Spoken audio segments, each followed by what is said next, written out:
Welcome back, everybody.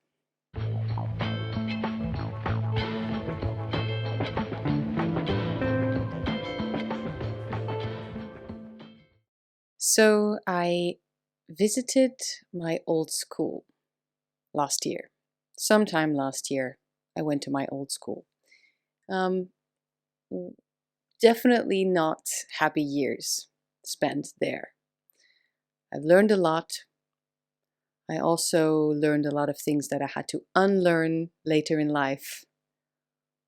It was a springboard to better things, better times.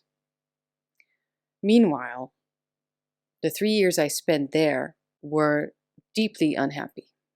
But I got out of it. I got out of it. And even better so. I went to that school because it was my first taste of professional dancer life. It was a pre education during my high school years, which, as everybody knows, high school is tough, even without trying to be a dancer as well, or even without already having chosen your profession at the age of 11. But that's what was necessary. And it was my first dance academy where we trained every day to become professional dancers. That was the whole idea. I ended up becoming a professional dancer, not like many of my classmates at that particular school. I feel I was in a year that lacked motivation. We had wonderful teachers, good classes. In hindsight, a bit of technique was lacking there, but I made up for it when I came to Amsterdam at age 15? 15, probably, which is where I made friends on the first day of high school there, lifelong friends. At that first dance academy, that first school that wasn't in the town I grew up in, because I had to take the train every day to get to school, I was bullied by my peers. I know it wasn't just due to the way I presented myself to the world. I was always a little bit different. I was a weird child who grew up into a weird adult. I'm fine with that. Actually, I kind of like it. As you may know, outcast power, right? But I still had a lot of social skills to learn. I realize that now. That's, of course, no reason to be bullied the way that I was. It really wasn't a very safe environment for me. But I can forgive myself for having a lot of social skills to learn at the age of 11. I'm now 34 and I still have a lot of social skills to learn. But you know what? I was in the neighborhood, literally, last year. And I realized as I was walking there, hold on, we are really, really close, because I was there with my partner. We are really, really close to that horrible school that I spent 3 years of my life at. So we went there, and I at first got lost in the neighborhood because I just didn't remember very well, and some things had changed. For instance, the name of the school.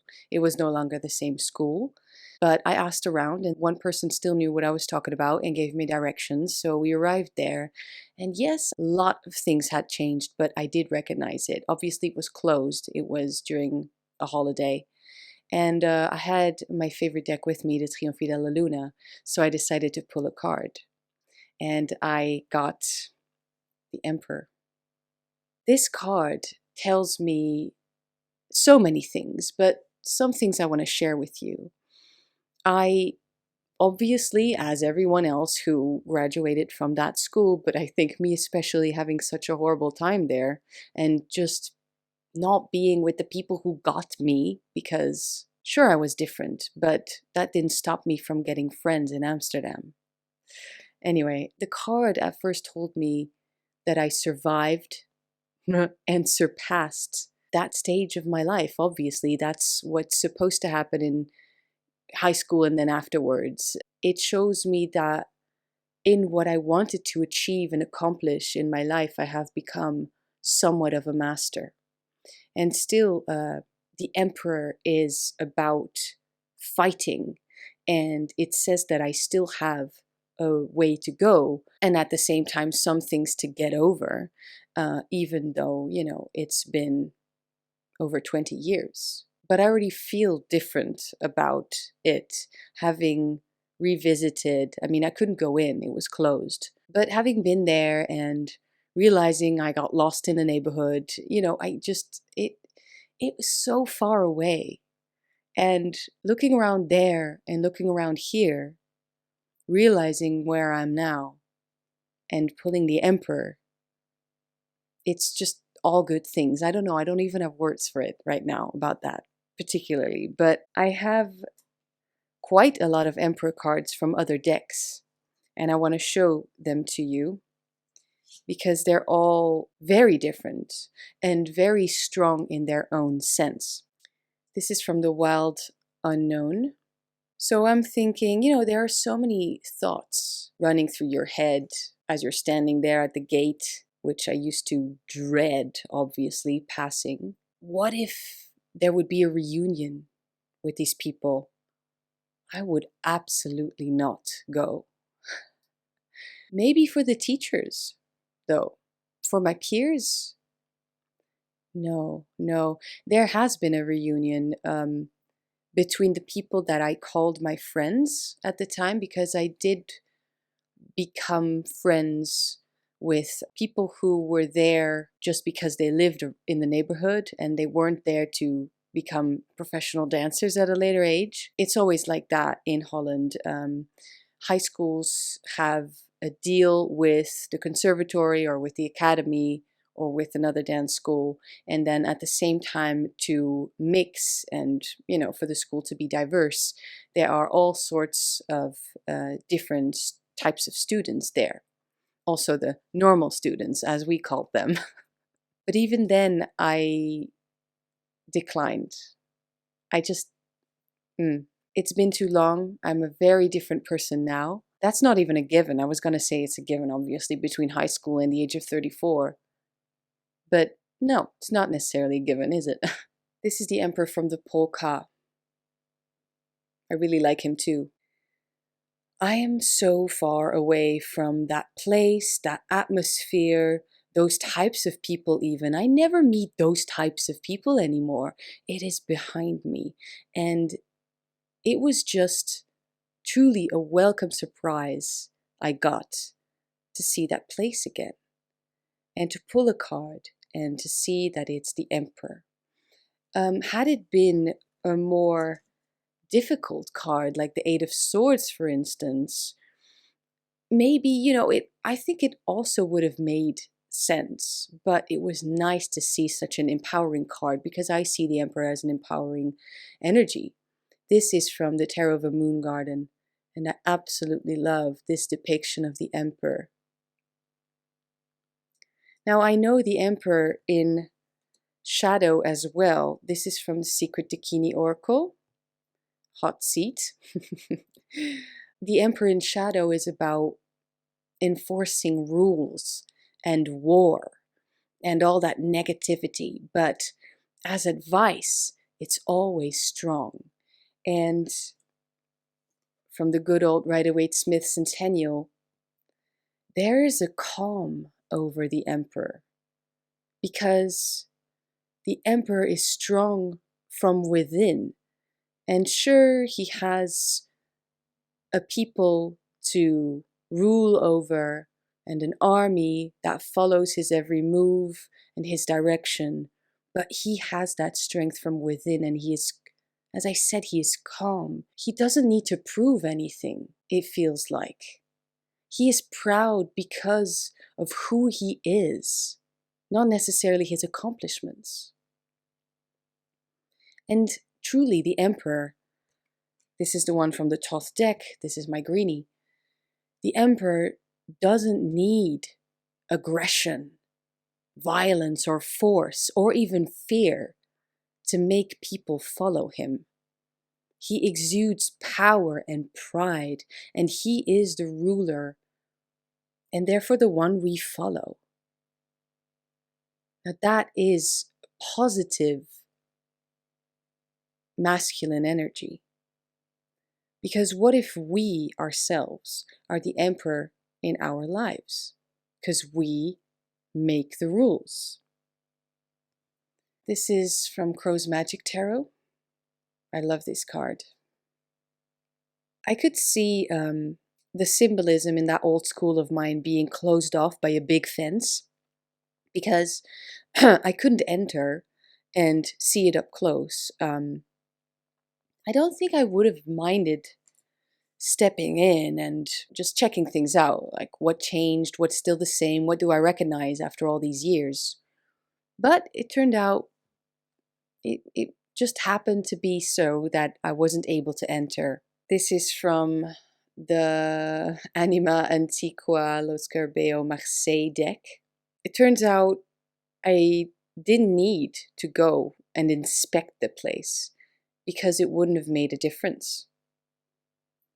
I kind of want this place to be fenced off, if you understand what I'm saying. I'm not fully talking about, pushing the past away and denying and all of that, because I have embraced many things I've learned there. But it's good that it was a fence in the sense that it's not a wall. I can still see it. I just don't feel like going there, and I don't want to revisit it, and I don't need to revisit it.